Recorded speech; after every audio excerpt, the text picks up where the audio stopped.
It began as an ordinary spring day in Mobile, Alabama, the kind of day that carried the smell of freshly cut grass, blooming dogwoods, and distant church bells echoing across quiet neighborhoods. The sun dipped behind the moss-draped oaks, casting long shadows across the narrow streets of a town that had always felt safe. But by sunset, that sense of calm evaporated along with an 18-year-old boy named Stephen Michael Johnson, April 15, 1978. A Saturday that began like any other. Stephen was a senior at Murphy High School, a promising athlete with a baseball scholarship nearly secured. He was tall, polite, well-liked among teachers, the kind of young man every parent trusted. He lived with his parents, Thomas and Margaret Johnson, in a modest home on Old Shell Road. At 5:57 that evening, he told his mother he was heading out for practice. He grabbed his blue Schwinn bicycle, tossed his cleats over the handlebars and pedaled away, never to return. When darkness fell and Stephen didn't come home, Thomas tried to stay calm. He assumed baseball practice had gone long. But when the phone remained silent and midnight crept in, dread began to settle like humidity in the air. At 1:30 a.m. they called the sheriff's office. The report logged him as a possible runaway. It was a label that would haunt the case for decades. The next morning the Johnsons began their own search. Friends joined. Coaches, teachers, even neighbors who barely knew Stephen combed through the wooded ditches alongside Highway 45. Then, just before sunrise, Deputy Carl Thomas radioed in the find, "I've got a bicycle out here," about 2 miles north of 8 Mile Road. When the Johnsons arrived, they saw it with their own eyes, Stephen's blue Schwinn mangled beside the road. The front wheel twisted. The white handlebar tape streaked with brown stains. One of his cleats was lying nearby. The other was gone. Detective Raymond Torres was assigned to the case that morning. Only 29 years old, he was new to homicide, methodical and quietly intense. He walked the scene carefully, logging everything and the tire marks, the angle of the ditch, the shape of footprints around the bike. "Could be a hit and run," he wrote in his notes, though his tone suggested otherwise. "Could be abduction." Nearby residents reported hearing a car engine rev late that night. Others said they saw headlights stopping abruptly before driving off toward the interstate. No one saw Stephen. Word spread quickly. In a town where gossip moved faster than the law, theories multiplied overnight. Some whispered that Stephen had been caught up in trouble, maybe drugs, a love triangle, or a secret the town didn't want to admit. But Margaret refused to believe any of it. "My son isn't a runaway," she told a local reporter. "He's out there and someone knows where." In the following weeks, dozens of search parties fanned out across Baldwin County. Volunteers carried lanterns through dense pine forests and ponds muddy enough to swallow footprints whole. Detectives questioned drifters, truckers, even classmates. They found nothing. By early May, Stephen's photo was everywhere, on telephone poles, in grocery stores, beside mailboxes. A reward fund grew. Local radio hosts repeated his description every morning before the news. 18 years old, 6 feet even, brown hair, blue eyes, last seen wearing a white team jacket. But as the heat of summer took hold, hope began to decay. Thomas returned to his job at the shipyard, though he barely spoke. Margaret couldn't sleep. She called the sheriff's department every week, begging for updates. Each time the voice on the other end told her the same thing. "We're doing what we can, ma'am." But she could hear it in their tone. They had no leads, no suspects, no body. The file was marked inactive in August of 1979. Years passed. Detectives transferred, retired, or died. Boxes of records were moved from filing cabinets to storage rooms. Photos yellowed. Physical evidence deteriorated. The stains on Stephen's bike were never tested. DNA technology didn't exist in 1978. By the late 1980s, the Johnsons were one of many families in Mobile still waiting for answers that never came. Yet Margaret never stopped. Every year on Stephen's birthday, she left a candle burning on the porch. On anniversaries, she wrote letters to sheriffs, mayors, even congressional offices. Most went unanswered. One letter she wrote in 1992 read simply, "You may have forgotten his name, but I never will." Then, after decades of silence, the case stirred again. In October 2015, a construction crew working on an expansion of Highway 45 stopped their excavator when the bucket caught something metallic. It was a class ring caked in red clay. The initials SMJ were still visible beneath the dirt. Nearby, workers unearthed several fragments of bone, fabric, and what forensic experts later identified as a shoe sole, an old baseball cleat. The sheriff's department sealed off the area instantly. A forensic team arrived from Montgomery, treating it as a potential burial site. Over the span of 3 days, they unearthed what remained of Stephen Michael Johnson. After 37 years, the boy who had vanished without a trace was finally found. DNA testing confirmed the identity. But what stood out most to modern investigators was where the remains were buried, less than 3 miles from his home, in an area that had been searched multiple times in 1978. Someone had buried him in plain sight. Detective Harold Green, a 30-year veteran with a reputation for solving cold cases, was assigned to reopen the investigation. He began with aging evidence: the bicycle, the cleat, and handwritten notes from the original detective. Torres had passed away in 2003, but his meticulous documentation helped guide the modern inquiry. And then came the breakthrough: a single hair recovered from the inside of the bicycle handle grip. It had been sealed in an evidence envelope labeled "Trace and Unknown Origin," forgotten for decades. In 2016, that hair was processed through the state's DNA database. No matches. But by 2023, when genetic genealogy technology entered standard use, investigators decided to try again. This time, they found a partial familial match, a relative listed in a public ancestry database. Investigators contacted the match, a woman living in Georgia, who revealed the name of a family member who once lived in Mobile during the late 70s, Kenneth Thomas Hicks. Hicks had been 19 in 1978.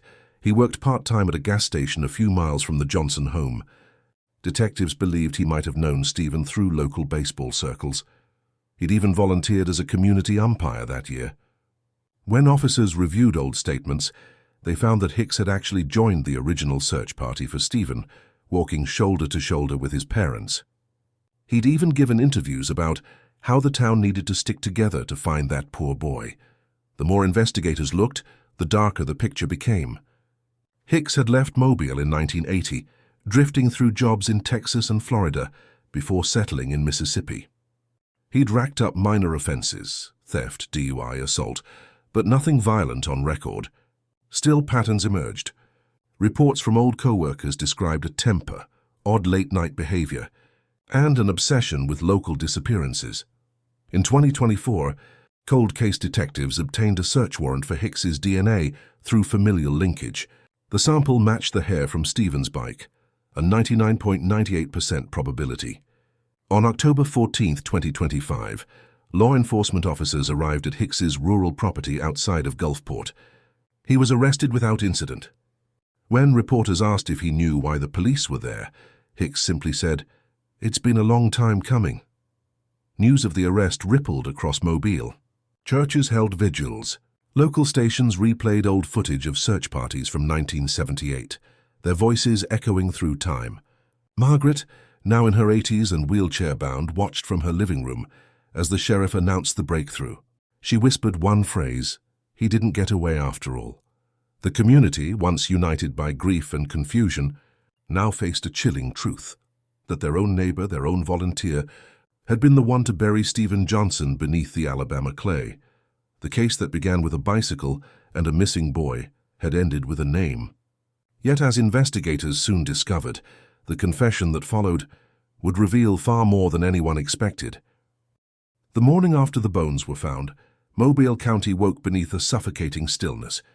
News trucks lined Highway 45, their antennae piercing the overcast sky like sentinels of truth. The yellow police tape fluttered against the damp air, guarding a patch of soil that had waited 37 years to tell its story. Sheriff Patricia Ramirez stood among the crew, her boots sunk in clay.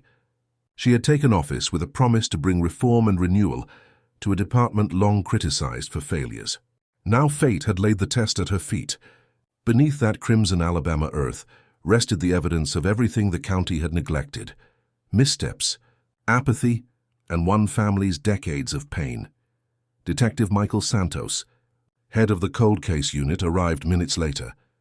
He crouched beside the forensic technicians and studied the artifacts laid out on plastic sheeting.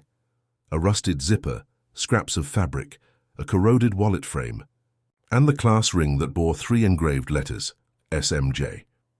He had seen photographs of Stephen Johnson in old files countless times, but in that moment, the case became tangible. A boy who had existed only in grainy Polaroids was now before him, in fragments of copper and bone.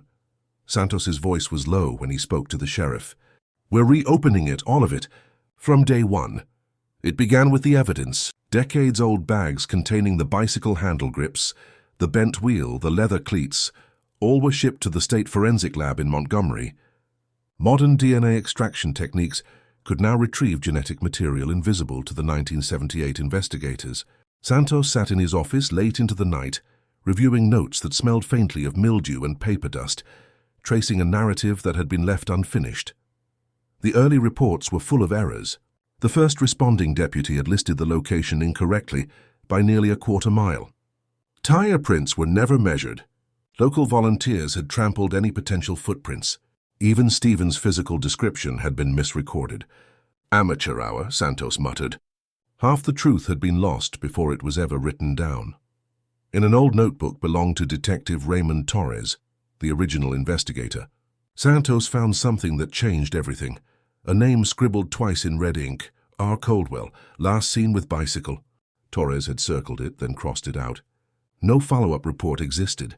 Santos dug deeper. Robert Coldwell had owned a small auto repair shop off Highway 45 back in 1978. At the time, he was 28, a quiet man known for fixing everything from lawnmowers to county patrol cars. He had even helped during the volunteer search that year.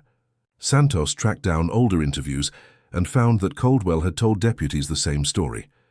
A teenager had stopped by his shop that morning, asking to fix a tangled bicycle chain. Coldwell said he was too busy, told the boy to come back on Monday, and that was the last he'd seen of him. That statement had ended his involvement in the file. But why had Torres circled his name? Santos noticed discrepancies that no one back then could have spotted. The timeline Coldwell provided didn't match the witness reports from nearby houses. One woman, Mrs. Dubois, had told Torres she saw a car idling near the roadside shortly after Stephen passed by on his bicycle. Her description, a dark-colored sedan, matched one Coldwell was known to drive. Santos ordered a full background review on Coldwell. Over the years he had moved counties, then states. A string of petty crimes dotted his record, none serious enough to draw attention. But something about him didn't sit right. His addresses followed a pattern: small towns, transient jobs, mechanical work, disappearing every few years without a trace. In 2015, Santos and Sheriff Ramirez agreed to re-interview Coldwell. They drove to his current residence outside of Biloxi, Mississippi. The man who opened the door was gray-haired, barrel-chested, and expressionless. "Detective Santos, Mobile County Sheriff's Office," the detective began. "We're revisiting an old case, Stephen Johnson, 1978. Do you recall speaking with investigators back then?" Coldwell smiled faintly. "That was a long time ago, officers. Boy came by asking for help with his bicycle. I sent him on his way. That's all I remember." The tone was cordial, but something in his eyes flickered. Not fear, but calculation. Ramirez noticed it instantly. "We appreciate your cooperation," she said, stepping back. "We may have a few follow-ups later." Back in the car, Santos watched the shop recede in the rearview mirror.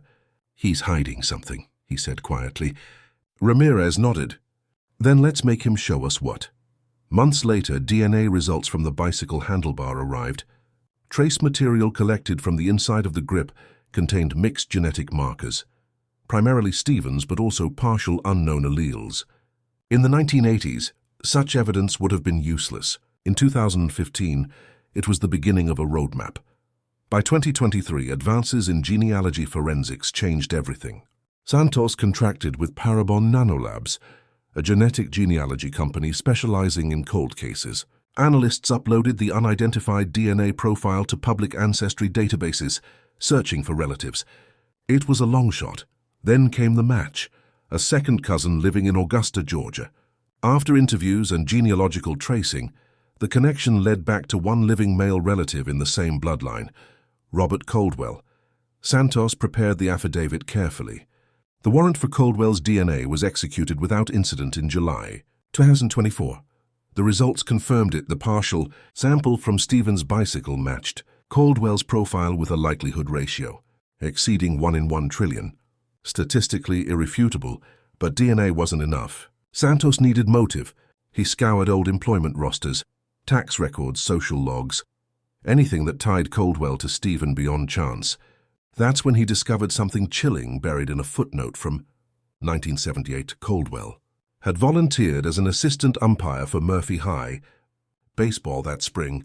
He had known Stephen Johnson. Investigators re-interviewed surviving team members. One man, now in his 60s, recalled an unsettling memory. He used to hang around after practice, the witness said. Talk to the younger players. Too friendly. We joked about it back then, but you never really think it's him.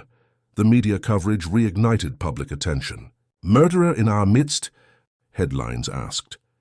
Residents who remembered the original case flooded hotlines with tips. Most were irrelevant, rumors, myths, exaggerations, but one stood out.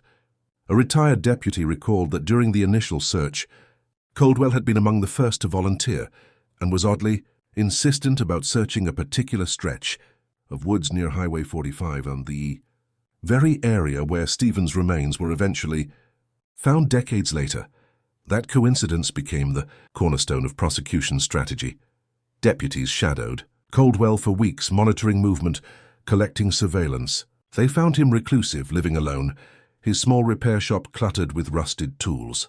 He frequently burned trash in the yard, despite county fire restrictions. To obtain his cooperation, Santos arranged an informal follow-up interview, recorded with hidden devices. Robert, Santos said during the meeting, papers spread between them. We know you remember that boy better than you admit. We have your DNA from the bike. We found your hair. Caldwell's breathing slowed. Then finally he laughed, a hollow, rasping sound. You've been looking for ghosts a long time, detective, he replied. Sometimes it's better to let the dead rest. But ghosts don't rest when truth is buried with them. The next morning, a federal warrant was issued for Caldwell's arrest on suspicion of first-degree murder. October 12, 2025, dawn broke gray over Gulfport, Mississippi. A line of unmarked vehicles crept down the dirt road leading to Caldwell's property. Deputies approached quietly, their boots crunching over fallen pine needles. At 7:22 a.m., they knocked on the door. Caldwell opened it, still in his work shirt. Sheriff Ramirez stepped forward, voice steady. Robert Caldwell, you are under arrest for the murder of Stephen Michael Johnson. He didn't resist. Didn't even ask why. He simply nodded as though expectation had finally met reality. Handcuffed, he looked out across the tree line that bordered his yard and murmured, "Thought you'd never find him." The statement was both confession and curse. Mobile County erupted with the news. For residents who had grown up hearing whispers about Stephen Johnson's disappearance, it was like history itself had stirred awake. For Margaret Johnson, it was vindication after years of disbelief.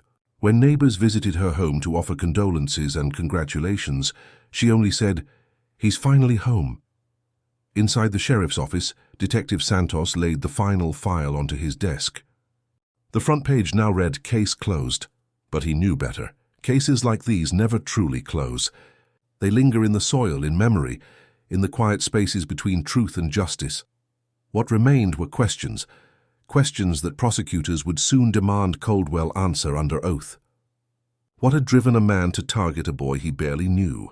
How had he hidden the truth for 37 years without a word? And perhaps most haunting of all, was Stephen Johnson his only victim? As Mobile braced for the trial, the community that had once searched shoulder to shoulder for a missing boy now prepared to confront the man who had walked among them all along. The interrogation room smelled of bleach and old coffee, the scent of truth before it's spoken. The single camera on the corner blinked red, recording every second in silence. Across the metal table, Robert Caldwell sat motionless, his eyes fixed on the wall, hands cuffed, breathing shallow. He didn't ask for a lawyer. That in itself told the detectives something. Detective Michael Santos leaned forward, laying a faded photograph between them. Stephen Johnson, smiling in his baseball uniform. "You knew him," Santos said. Caldwell didn't blink. "You worked the field during that season. You helped him load baseball gear into the community van. Do you remember that?" Caldwell's gaze broke for the first time. Just a flicker, but enough. Santos pressed. You remember him. The ring, the bike, the woods. For nearly half an hour, Caldwell said nothing. The air conditioning hummed like static, filling the silence with tension thick enough to choke on. When he finally spoke, his voice was slow and measured. He shouldn't have been out there, he muttered. Not that late. Santos stopped the tape. Tell me what happened. Caldwell shifted in his chair. He came by the shop that night. Said his bike chain slipped again. Always breaking that damn chain. I told him I'd fix it, but he got mouthy. Smart kid, but he thought he could talk down to a grown man. What did you do, Robert? No answer. Did you hit him? Caldwell's jaw tightened. He tried to ride off. I grabbed him by the jacket, pulled him back. He fell, hit his head on the bumper. It was an accident. Santos's tone hardened. So how did his body end up buried 3 miles from your house, Robert? Caldwell's eyes darted up, panic flashing briefly. I didn't mean for it to go that far, he said. I thought he was dead. I panicked. I put him in the trunk. The room seemed to shrink. The detectives exchanged glances, their years of experience whispering that the man across from them wasn't telling everything. Not yet. What trunk? The sheriff asked quietly. Caldwell inhaled sharply, eyes unfocused. The El Camino. The brown one I sold a year later. Buried him by the highway that night. Didn't think anyone would ever find him. Everyone was looking south. I went north. Santos switched the recorder back on. Say that again. You buried him yourself? Caldwell nodded. I used a wrench from the shop. Dug till sunrise. He looked down at his hands, the same hands now cuffed in front of him, and whispered, Every time I closed my eyes, I saw that hole. For a long moment, no one moved. Only the low hum of the recorder turning, preserving the words that had waited 47 years to surface. But something about the confession didn't sit right. Caldwell's version lacked consistency. The angle of the blow, the chain of evidence, the missing cleat. Santos suspected there was more. You said you buried him alone, he pressed. That's a lot of digging for one man. Caldwell exhaled heavily. I wasn't alone, he admitted. Someone helped me. The room went still. Who? Caldwell hesitated, then murmured, Kenneth Hicks, kid from the gas station. Said he owed me a favor. Santos froze. Hicks, the man whose DNA had been found on Stephen's bicycle nearly 5 decades later. Caldwell's words unraveled the mystery that had tormented the county for years. 2 men, not one. Under pressure, Caldwell revealed a grim pact made in the sweltering night of April 1978. After the fatal confrontation, Hicks had stumbled upon the scene and found Robert beside the boy's still body. Panicked, they hatched a plan to dispose of it together. Hicks helped dig the shallow grave, burned the boy's jacket in a nearby pit, then swore silence. For decades they kept that silence, until genetics betrayed them both. By mid-afternoon the confession was signed, time-stamped and sealed. Santos watched as officers escorted Caldwell down the hallway toward Holding. He appeared almost relieved, as though the weight of the years had finally broken his spine. That evening the sheriff's office held a press conference. Reporters crowded outside as Sheriff Patricia Ramirez stepped to the microphone, her voice steadier than the air around her. After nearly 5 decades, justice has finally spoken through science, persistence, and truth. Thanks to the dedication of our investigators, both men responsible for the murder of Stephen Michael Johnson have been identified. One is in custody, the other deceased since 2024. This case will no longer haunt our files, nor our town. The room erupted in flashes and questions. How many victims? Was this premeditated? Will the Johnson family speak? Ramirez ignored them all, stepping away as tears welled in her eyes. She knew what this victory had cost. Later that night, Santos drove alone through the old highway stretch where the boy's remains had been found. He parked the car, left the engine running, and stared at the dark tree line. Fireflies flickered between the pines like silent ghosts. In his mind he replayed Caldwell's tone, that mix of regret and apathy that only true guilt carries. The spot looked harmless by moonlight, peaceful, almost sacred. Yet beneath those layers of dirt lay decades of unanswered prayers. Santos closed his eyes, whispering the same words he'd heard Margaret Johnson say on the day of the arrest. He didn't get away after all. Caldwell's trial date was set for February 2026. Public outrage swept across the South. Every news outlet replayed clips of his confession, his unshaken face, his unemotional tone as he spoke of burying a child. Public defenders filed for a mental evaluation, but the district attorney vowed to pursue life imprisonment without parole. Still, deep in the archives of the Mobile County Sheriff's Office, Santos requested one last search, a cross-match of Hicks's DNA across unsolved cases from the late 1970s. Days later, the lab called. They had found a partial match, another disappearance. Same method, same stretch of road. As the realization set in, Santos understood what Margaret Johnson had always sensed. Stephen's case was never just about one boy. It was about the secrets this town had buried. Secrets waiting under the dust to confess. February the 2nd, 2026. The courthouse in downtown Mobile stood shrouded in a grey morning fog, the kind that muffled even the sound of footsteps on the marble floors. Reporters filled the steps, shoulder to shoulder, their microphones outstretched toward the front entrance. The murder of Stephen Michael Johnson had been a mystery for nearly half a century, but now, on this day, the man accused of that crime was finally going to stand before a judge. Inside, the courtroom buzzed with anticipation. Family members, aging law enforcement officers, and curious residents from across the state crowded into the benches. The smell of old wood and coffee hung in the air. At the front, the defendant sat rigid in his chair, dressed in a faded grey suit provided by public defense. Robert Caldwell looked frail, smaller than in his arrest photos. His eyes never lifted from the table before him. District Attorney Grant McMillan approached the lectern. He was known throughout Alabama for his measured, surgical approach in court, never raising his voice unless it was intentional. When he spoke, the room grew quiet. "Ladies and gentlemen," McMillan began, "what you're about to hear is not simply the story of one murder. It's the story of how silence can bury the truth just as deeply as dirt." He paced slowly, eyes locked on the jury. "For 47 years, we believed a young man vanished without a trace. We were wrong. The evidence will show that two men, one alive, one dead, made sure Stephen Johnson never came home that night. One of them sits before you." He gestured toward Caldwell, whose only movement was the twitch of a finger against the table's wood grain. Defense attorney Martin Keller rose next. His approach was calm, almost sympathetic. "The prosecution would have you believe that this tired old man buried a boy in the woods," Keller said. "He panicked, yes. A terrible accident, yes. But murder? No, this is not justice. It's vengeance delayed." The trial began with the forensic evidence.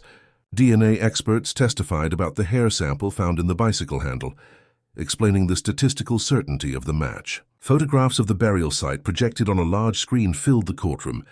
Bones, fragments, rusted metal. Several jurors turned away. Then came the confession tape. The jury listened as Caldwell's voice, calm and hollow, played through the speakers. "I buried him by the highway. Thought you'd never find him." The sound of it echoed long after the playback ended. Detective Michael Santos took the stand next. His testimony was steady, deliberate, factual. He outlined the decades-long arc of the case, from Stephen's disappearance to the final confession. When the defense tried to cast doubt on the modern DNA analysis, Santos responded with quiet authority. "Science doesn't forget," he said, "even when people do." Outside, the trial dominated headlines. 1978 killer speaks. DNA closes 47-year mystery. Justice for Stephen Johnson. National news crews descended on Mobile, turning the courthouse into a media fortress. For many in the town, it felt like both closure and reopening of an old wound. Midway through the trial, the defense called Caldwell to the stand. The courtroom stilled as the aging man shuffled toward the witness box. His movements were trembling, deliberate. The oath barely left his lips. Keller began softly. "Mr. Caldwell, the court has heard your confession. Can you tell us in your own words what happened that night?" Caldwell stared at the floor. His voice cracked. "It was supposed to be a scare. That's all. He kept mouthing off, wouldn't respect me. I pushed him. He fell, hit his head on the bumper. That was it. He stopped breathing." He swallowed hard, continuing more quietly. "I didn't mean to hurt him." "I didn't." Keller nodded, pressing the image of mistake, accident, misfortune. But when McMillan rose for cross-examination, his tone sliced through the courtroom like glass. "Mr. Caldwell, you said you panicked, yet you buried him miles away. You concealed the body. You cleaned the car. You burned his jacket. Those aren't the actions of panic. Those are the actions of someone who knows exactly what he's doing. Caldwell's lips quivered. I didn't plan it. Then why did you threaten Kenneth Hicks to stay silent for nearly 40 years? No answer. McMillan stepped closer. Why did you tell him in your own words, if you ever talk, you'll join him in the dirt? The courtroom fell dead silent. The quote wasn't theory. It came from Hicks's unsigned letter, discovered in his home after his death in 2024. It detailed that night in full.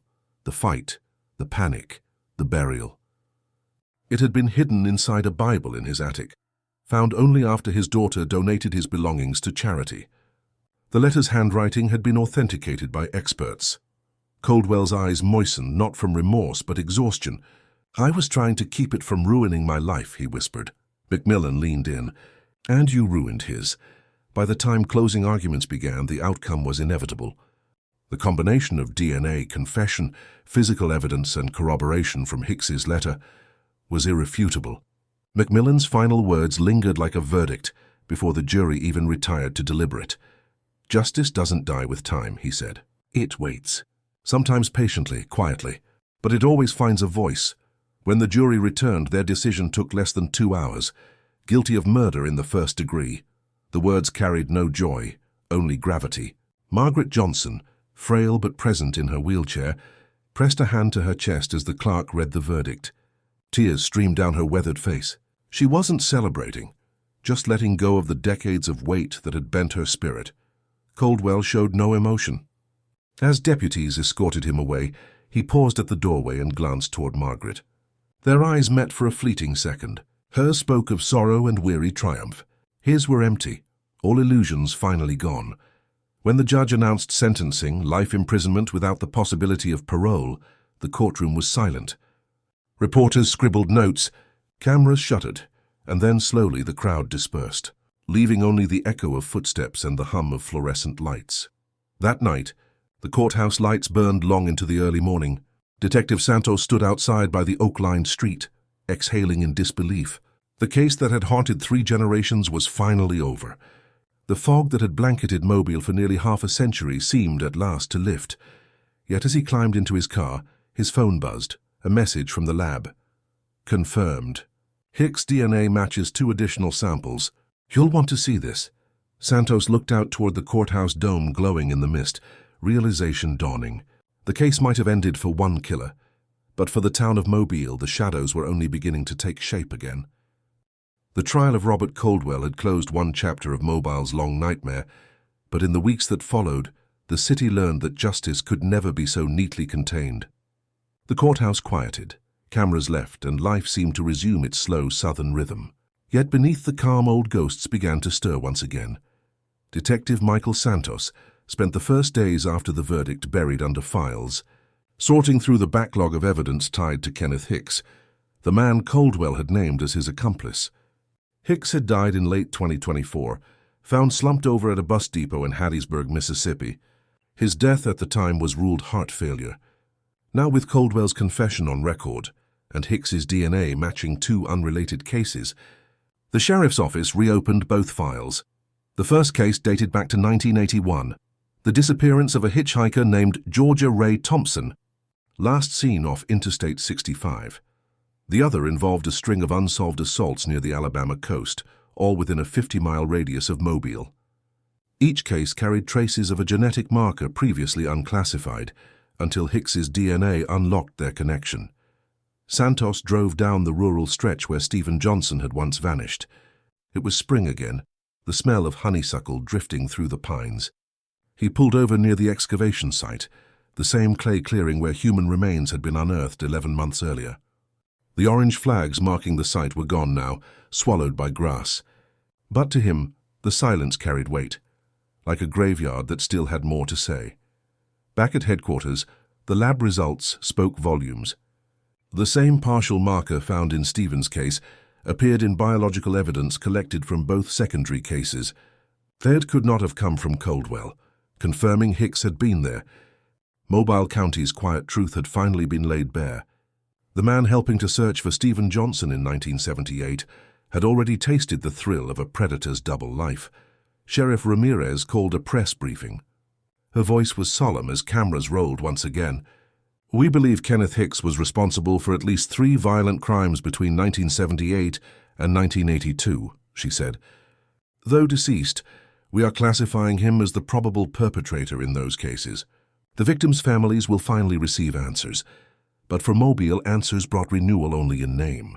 The revelation that one of their own had moved among them, smiling, attending church picnics, coaching Little League, left a scar on the community's collective memory. Old-timers whispered in diners about "them Johnson boys" and "that mechanic," out by the highway retelling the story, as if saying it again might make sense of it.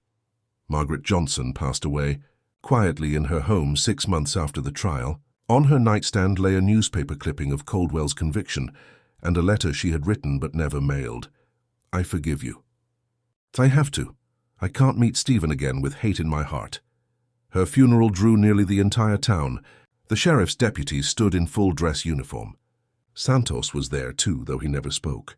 As the casket was lowered, a breeze rolled through the cemetery carrying the soft rustle of leaves. The pines bowed slightly, as if in final acknowledgement. Months later, Santos received a call from a construction crew working near the Tombigbee River, north of Mobile. They had found something. When he arrived, memories of 2015 flooded back. The same methodical sweep, the same hesitant quiet among the workers. This time the discovery was smaller. A silver bracelet engraved with initials, GRT, Georgia Ray Thompson. Proof that Hicks's hand had reached far beyond one boy. The discovery closed the last open case, officially, and yet Santos couldn't shake the feeling that the story wasn't finished. He began reviewing every missing person report in Mobile County from 1975 to 1985. There were patterns, similar locations, age groups, travel routes. Each file was a whisper pointing toward the same darkness, a predator who had blended into the fabric of the South, using charm, routine, and familiarity to mask brutality. One night, long after everyone had gone home, Santos sat alone in his office. The fluorescent light hummed above him. He opened a fresh case folder, labeled it simply Recovered 2026. Inside, he placed a photo of Hicks, torn from an old ID, and underneath it, a note. "These woods remember everything." Outside, the cicadas screamed into the night, loud, restless, eternal. In a small cell at Holman Correctional Facility, Robert Coldwell watched the same night sky through steel bars. His cellmate later told guards that Coldwell had stopped eating, spent hours scratching at the wall with a broken pencil. When they checked it, he'd carved only 4 words, "The boy forgave me." A month later, on June 11, 2026, he was found dead in his bunk, a folded paper beneath his hand, a confession written in shaky handwriting. It held new details. 2 victims he had never mentioned, buried off an abandoned service road before Stephen. The authorities searched, found nothing definitive, only fragments too degraded to test. Even in death, Coldwell managed to leave truth tangled with uncertainty. The case closed again. Files sealed, boxes archived. The Mobile County Sheriff's Office returned to its daily rhythms. Burglaries, traffic stops, domestic calls, the machinery of ordinary law returning.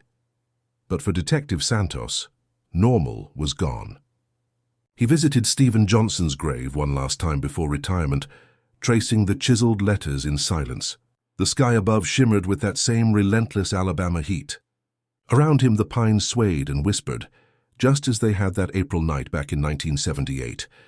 Sometimes the land swallows the past, sometimes it brings it back, and somewhere in the breeze between those trees, justice, an imperfect, patient, eternal, finally drew its breath. The tidal wave hit Mobile within hours of Coldwell's conviction.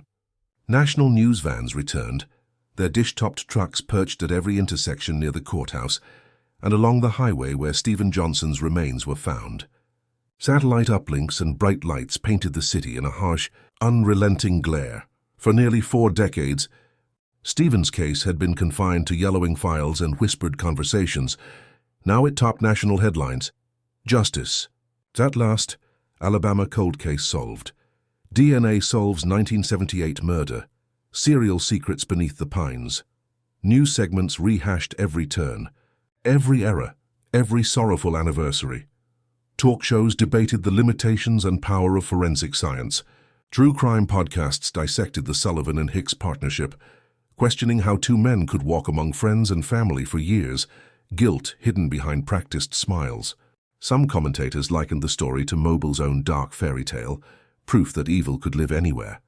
Local stations, desperate for their portion of the spotlight, set up interviews with everyone remotely connected to the case: retired deputies, Stephen's surviving classmates, even the judge who presided over the trial. For Margaret's funeral, they surrounded the cemetery gates. Cameras rolling as friends and strangers alike said goodbye to the mother who had never stopped searching. Detective Michael Santos found himself the reluctant face of the investigation. At first he gave interviews in starched shirts, voice steady as he praised Margaret's perseverance and the science that had brought justice. But quickly the relentless attention left him tired and guarded. Each question bled into the next. What signs were missed? How did so many fail for so long?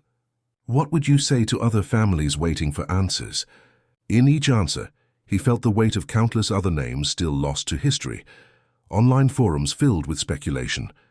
Armchair detectives mapped out timelines, dissected interviews, and debated the role of Coldwell's and Hicks's backgrounds. Some called Coldwell irredeemable, others argued he had at least given closure through confession. But for every outsider who weighed in, an equal number of locals felt violated.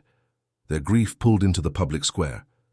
Some community leaders tried to use the spotlight for reform.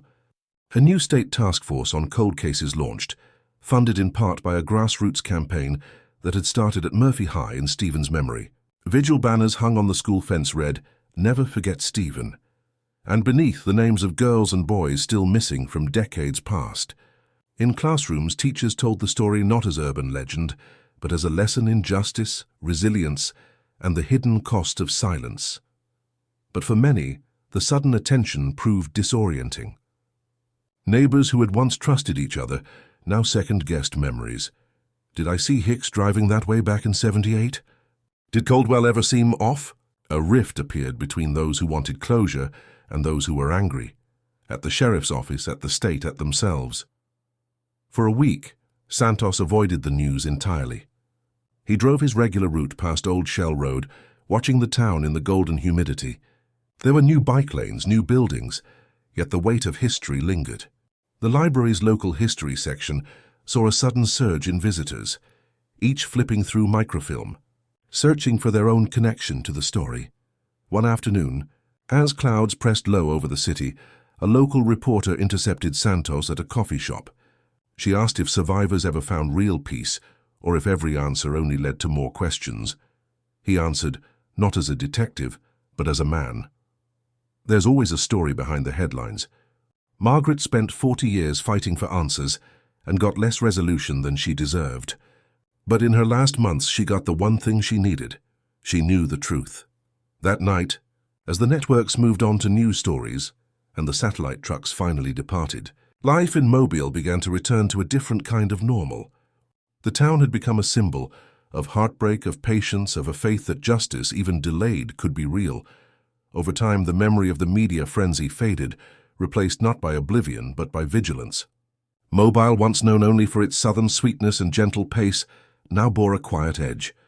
At the city's heart, beneath the pines and church bells, Stephen Johnson's name refused to disappear, carried on in scholarship funds, memorial plaques, and the silent promise that his story would never again slip away unnoticed. By late 2026, the city of Mobile had learned to live with its memories. Stephen Johnson's story no longer belonged only to history. It had become part of the city's skin, etched into its streets, into the silence between two strangers passing each other at dusk. At Murphy High, his old baseball field was renamed Johnson Field. A bronze plaque read, "For Stephen Michael Johnson, 1960-1978, proof that time does not erase truth." Every spring, students gathered there with candles, standing shoulder to shoulder on the cool grass. Some knew his face, others only his name. Yet in their quiet, they honored a story that refused to die. Detective Michael Santos retired that same year. There was no ceremony, just a half-empty desk, a handshake, and the weight of unfinished cases stacked in his memory. He carried home a single box, His badge, a few files, and the creased map of Highway 45 that had guided every search. He told himself he was done chasing ghosts, but sometimes late at night, he still saw that road stretching into the dark red and blue lights flickering over the trees. For weeks, he woke before sunrise out of habit. He'd drive to the water, sit by the bay and watch the first light crawl over the horizon. He tried to call it peace. But peace, he realized, wasn't silence, it was acceptance. Some stories stay open, not because justice failed, but because truth doesn't always have edges. Santos soon took a part-time teaching job at the University of South Alabama. His course, Persistence and the Price of Truth, began each semester the same way, with Stephen's photograph projected on the board. Every investigator leaves something behind, he told his students. A clue, a scar, a lesson. The measure of our work isn't in the convictions, it's in the people who refuse to be forgotten. Meanwhile, Sheriff Patricia Ramirez turned her temporary cold case task force into a permanent division. 12 dormant files reopened within 2 years. 3 were solved through new DNA sequencing. For the families still waiting, those results meant everything. For the sheriff's department, it meant redemption. The motto above the precinct doors was changed to 4 simple words: "We will not forget." Locals called it the Johnson effect. People locked doors earlier now, watched their neighbors differently, asked harder questions about safety and justice. It was bittersweet, protection born from loss. Yet, out of tragedy, a new awareness took root. Nobody assumed evil came from elsewhere anymore. When a documentary film crew from Atlanta arrived to record The Boy Who Waited, the city hesitated. For decades, the case had been a wound. Now strangers wanted to frame it for television. But the documentary approached it differently, quietly, respectfully. Santos agreed to appear. Standing near the baseball field at dusk, he said, "We spent 40 years chasing truth under the same sky that hid it. This isn't a story about murder. It's a story about endurance." The special aired statewide, then across the country. For weeks, letters poured into the sheriff's office. Viewers wrote about their own missing relatives, their own cold cases. Ramirez created a box for them, labeled simply New Voices. Some leads reopened forgotten files. Others just held grief. But grief, Santos thought, was evidence too, proof that the missing were still remembered. 6 months later, a scholarship was created, the Stephen Johnson Memorial Award, for students pursuing forensic science or criminal justice. The first winner, a 19-year-old woman named Leah Carter, wrote, "Every truth begins with someone who refuses to stop asking." Santos read her essay twice, realizing the story he had carried for years had finally become someone else's mission. As years passed, the city slowly healed. The old highway was widened, new lights installed, but near mile marker 16 a small memorial still stood, flowers pinned to a weathered cross, initials carved faintly into the wood. The people of Mobile didn't forget. They just learned to live with remembering. Every April, Ramirez and her team visited Johnson Field. They stood in silence as the evening settled, each officer placing a single white rose by the plaque. It wasn't ceremony, it was ritual, a promise that the past would remain seen.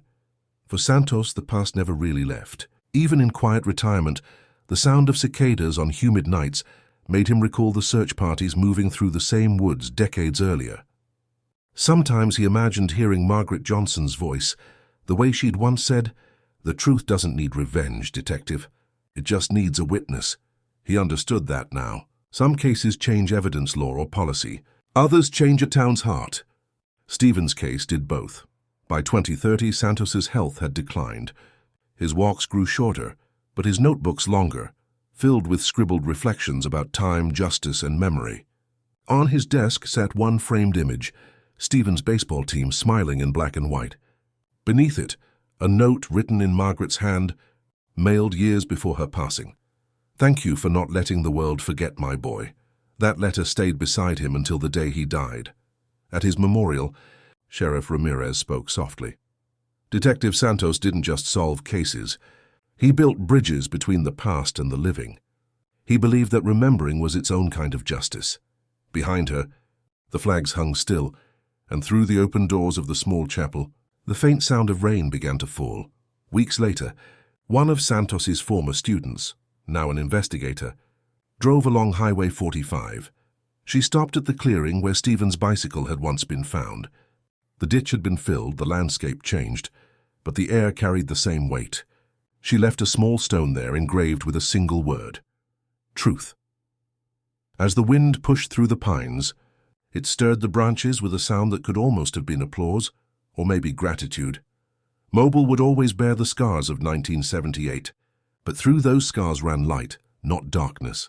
The story had stopped being about loss and started being about legacy, a reminder that justice might come slowly, but it always comes. Under the dusk, the sign at the side of Johnson Field glimmered faintly: "Never abandon the lost." And for the first time in nearly half a century, that promise finally felt true.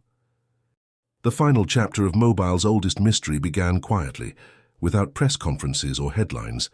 No police lights, no television cameras, just the sound of wind sweeping through the tall pines along Highway 45, the same trees that had watched it all. It was the spring of 2032, 54 years since Stephen Johnson disappeared. The town had changed: cleaner streets, newer buildings, brighter lights. But the shadows of 1978 still lingered in its foundations. Land that once hid secrets now bore memorial markers, their metal plates dulled by sun and rain. At Johnson Field, another vigil was underway. The crowd was smaller now, the tragedy older, more distant, but the candles still burned as they did every April. Some faces were new, some carried the same sorrowed lines seen decades earlier. Among the gathering stood Leah Carter, the former scholarship recipient, now an investigator for the Mobile County Sheriff's Office. The case that had once inspired her studies had quietly woven itself into her life. When the ceremony ended, Leah lingered. The night was heavy, filled with frog song and memory. She ran her fingers over the engraved plaque. "For Stephen Michael Johnson, proof that time does not erase truth," she whispered to herself. Nor should it. Leah had recently finished restoring the old case files for a department archive project, hundreds of pages digitized, annotated, and preserved. While reviewing the material, she had stumbled upon something that hadn't made the original reports: a photograph from 1978, faded and grainy, showing search volunteers lined along the woods. Among them, half obscured by shadow, was a man who looked unmistakably like Robert Coldwell. The timestamp confirmed it. He'd stood near the very ditch where Stephen's bicycle had been found, 12 hours before that official discovery was ever logged. Leah understood the cruel irony of it, the killer not only part of the search, but posing as savior. Still, she included the photograph in the new records, labeling it "Evidence of Involvement Confirmed Posthumously." She wanted his name documented, not just erased. At the police headquarters, the Cold Case Division now occupied a sleek new floor, walls lined with timelines, digital boards, and photographs of victims once forgotten. Sheriff Ramirez, older but still firm in bearing, watched her team from the glass office above. "This," she said softly to Leah one afternoon, "is the legacy he left us. A whole generation of fighters who won't give up on ghosts. Every year brought new breakthroughs, unidentified remains named through DNA, letters reanalyzed, lost witnesses found." The echoes of Stephen's case fueled a statewide movement that pushed for better forensic archives and mandatory cold case review cycles. Alabama became one of the first southern states to fund a permanent genealogical research unit, inspired by a single family's persistence. But progress came with its burdens. For many who lived through those decades, remembering meant reopening old grief. Santos's name, carved beneath the department's memorial plaque, became a symbol, not of triumph but of endurance. Below it, an inscription borrowed from one of his lectures read, "Justice lives in the act of not forgetting." On the 50th anniversary of Stephen's disappearance, the city held a ceremony downtown. A modest crowd filled the rotunda. The mayor spoke briefly, the sheriff more quietly. Then Leah approached the microphone. Her voice did not waver. "When I was a student, I read that the law moves slower than time, but truth moves slower still," she said. "Detective Santos taught us that you don't solve a case, you inherit it. And today we stand because people inherited this one. Because they refused to look away. Because even when the world forgot, this city didn't." Outside, the sun began to set, the same golden hue that had filled the air on April 15, 1978. The same kind of light that had seen Stephen ride down Old Shell Road for the last time. The streets were busier now, filled with life that continued, unaware of how much had been built on grief and resilience. Later that week, Leah visited Margaret Johnson's grave. It sat under a magnolia tree in Pinecrest Cemetery, near her husband's. A small smooth stone had been recently placed beside it, engraved simply, "Found." No name, no date, just that single word. A message from a community that had taken her promise as their own. Leah placed a lily in front of it and smiled faintly. Somewhere behind her a church bell rang. She thought of Santos, of Ramirez, of all those who had carried fragments of the same story through the years. Time had changed everything, yet somehow nothing at all. Before leaving, she whispered the words Santos had once written in his final letter. "We solved what we could. The rest belongs to time." Then she added, "But time gave some of it back." Driving home, her route led her down the same highway, the same curve where a blue Schwinn bicycle had once been found in the dark. The landscape was newer now, the trees trimmed back, the road freshly paved. But Leah knew the ground beneath still remembered. Even renewal carried memory. She slowed by the roadside and stopped the car. For a moment, the noise of passing traffic faded, leaving only the hum of cicadas and the sigh of wind through pine needles. It was then she realized something Santos had always tried to teach. Closure wasn't the end of a story. It was its quiet continuation. Behind her, the memorial cross tied to a tree swayed slightly in the breeze. The flowers were fresh. Someone had beaten her there. As twilight deepened, she drove back into the city. The skyline shimmered with the amber haze of streetlights. Ordinary, forgiving, alive. In her office, on a shelf above the desk, hung the framed photograph of Stephen Johnson, restored from the original negatives. The young man in the picture was frozen in youth, still smiling, still running towards something he'd never reached but always deserved, remembrance. Leah turned off the lights before leaving, glancing once more at the photograph. "You're home now," she said softly. "They all know your name." Outside, night settled across Mobile, but for the first time in 5 decades it felt like peace rather than silence. The wind moved through the trees, through the streets, through the city that had finally learned to listen. The story had come full circle, from loss to truth, from truth to memory, and from memory to purpose. Justice wasn't loud. It was the quiet voice that whispered between pine branches, "Never abandon the lost," and Mobile never did again. For years, these cases were forgotten. But the truth doesn't stay buried forever. Here we reopen the files, reveal the evidence, and give a voice to those who were silenced. Subscribe now and step inside the archive where time, lies, and justice finally meet. Because every secret eventually speaks.